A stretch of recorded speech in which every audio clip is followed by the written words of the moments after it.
No todas las películas están hechas para verse. Algunas solo existen para ser devueltas. Y otras nunca debieron ser rentadas. Esto ocurrió durante un turno nocturno en una tienda de películas que hoy ya no existe. Y lo que apareció esa noche sigue esperando su próxima función. La campanilla de la puerta sonó a las 11:13 de la noche, pero no como sonaba siempre. No fue un tintineo breve, sino un eco largo, metálico, como si el vidrio hubiera vibrado desde adentro. El sonido quedó flotando en el aire unos segundos más de lo normal, viajando lentamente entre los estantes antes de extinguirse.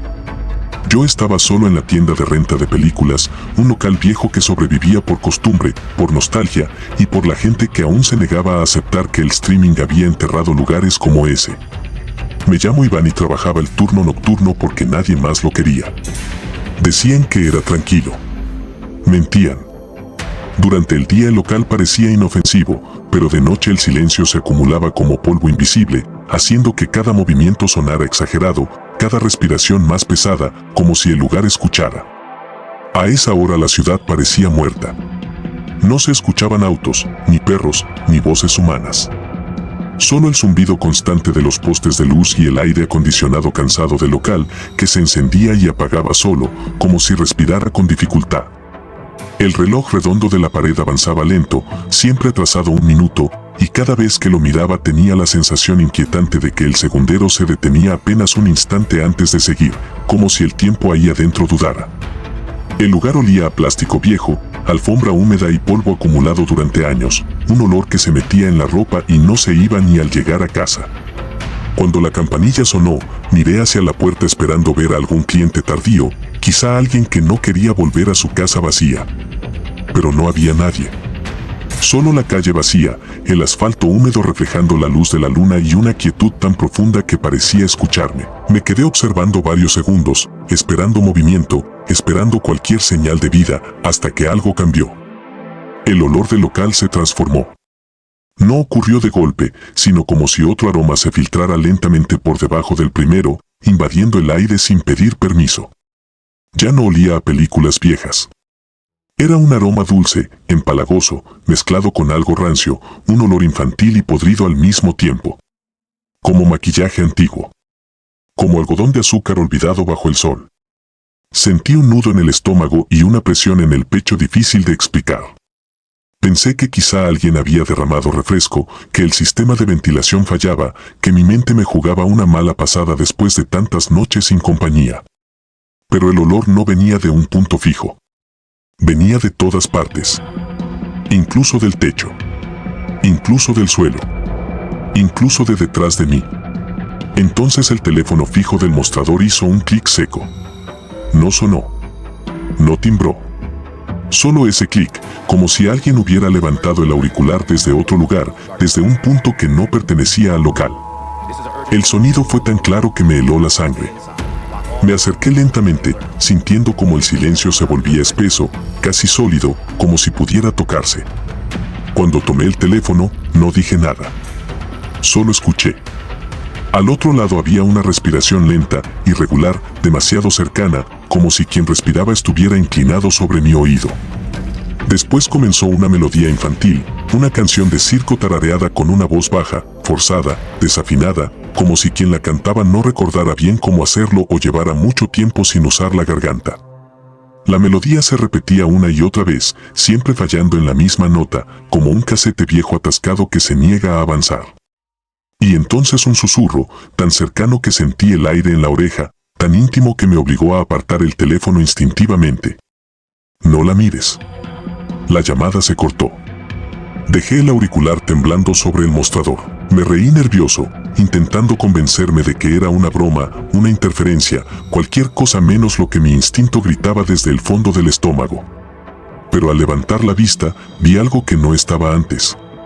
En el estante más alto, donde solo había cajas vacías cubiertas de polvo, apareció una cinta VHS negra.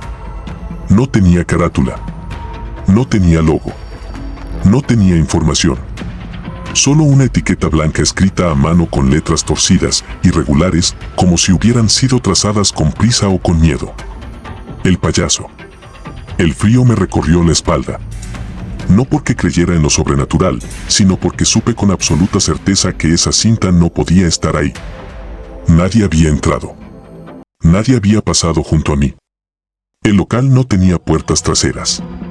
Recordé de inmediato las palabras del dueño cuando me entregó las llaves semanas atrás. Me dijo que si alguien preguntaba por esa película, debía decir que estaba rentada.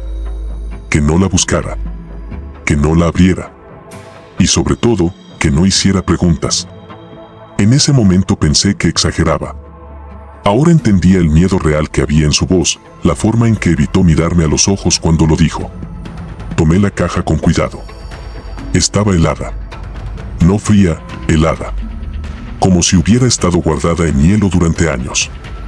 El plástico crujió bajo mis dedos y sentí un leve temblor, casi imperceptible, como un pulso débil.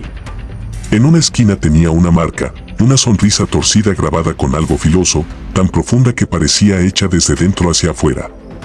Sentí un escalofrío recorrerme la espalda y tuve la absurda sensación de que la caja sabía que la estaba tocando. La dejé sobre el mostrador con la intención de guardarla en el cuarto de atrás, de esconderla, de sacarla de mi vista, pero antes de hacerlo, la puerta se abrió lentamente. Entró Marcelo. Era un vecino habitual.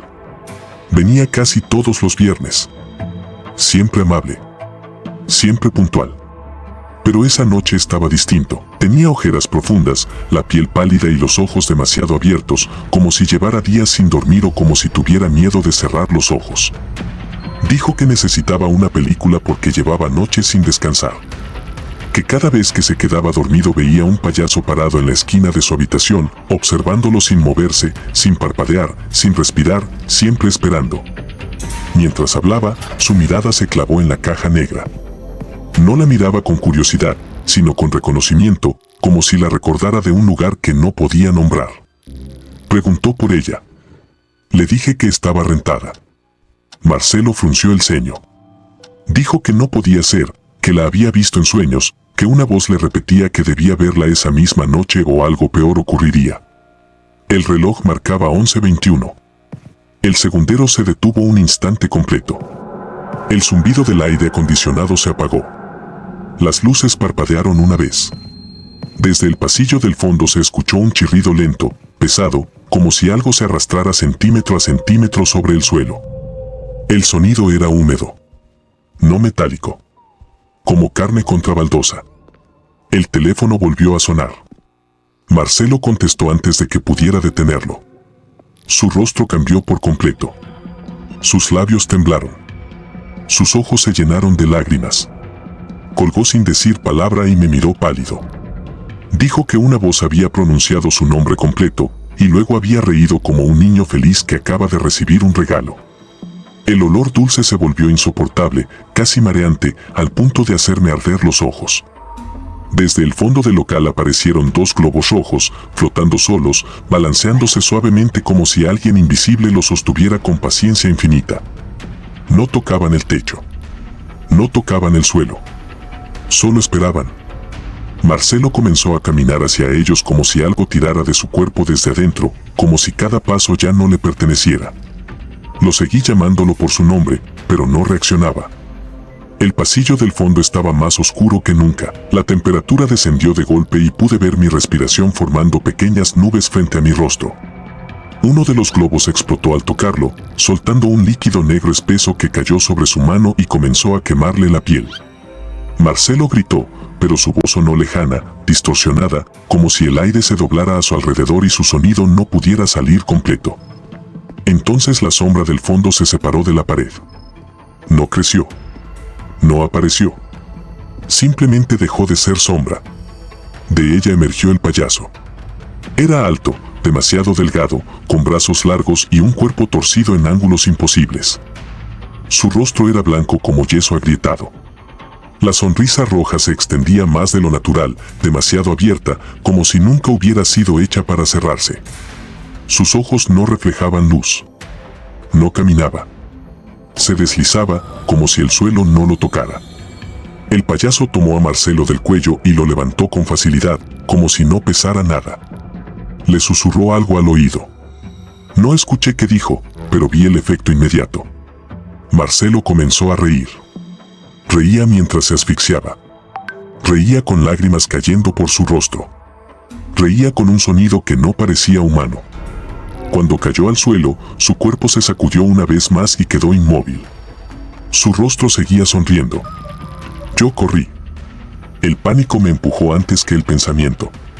Mientras corría, la advertencia completa volvió a mi mente como un recuerdo prohibido, como algo que siempre estuvo ahí y me negué a entender. El payaso no estaba en la cinta.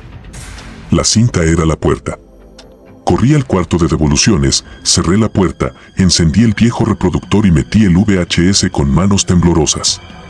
En la pantalla apareció un circo vacío, de noche, iluminado por focos que parpadeaban lentamente. El viento movía la lona de la carpa como si respirara. El payaso estaba en el centro del escenario saludando a la cámara, con la misma sonrisa imposible. Dijo que cuando alguien lo mira, él también mira. La puerta temblaba detrás de mí, golpeada por algo que ya no sonaba humano. Saqué la cinta y la prendí fuego. El plástico se derritió como carne. Un grito atravesó el local, no por los oídos, sino por la cabeza, como si el sonido se formara directamente dentro del pensamiento. El payaso gritó. Y el silencio regresó. Mientras el fuego consumía la cinta, sentí como el aire del cuarto comenzaba a moverse de forma extraña, como si el espacio mismo respirara conmigo.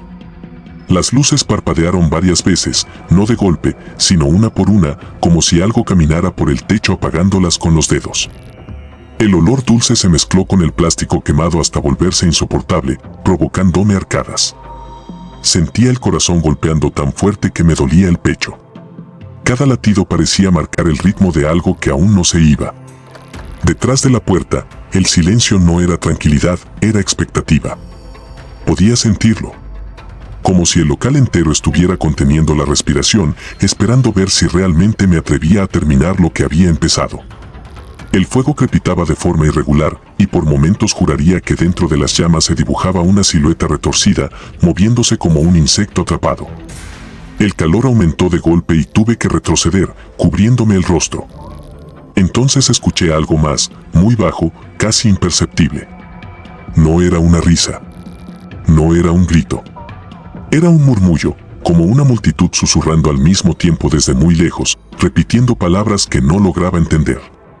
Cerré los ojos con fuerza, temiendo que si miraba demasiado tiempo algo me devolviera la mirada desde el fuego. Cuando el plástico terminó de derretirse, el murmullo se apagó de golpe, como si alguien hubiera cerrado una puerta invisible. El aire se volvió pesado y luego, lentamente, comenzó a normalizarse. El zumbido del aire acondicionado regresó. El reloj volvió a moverse.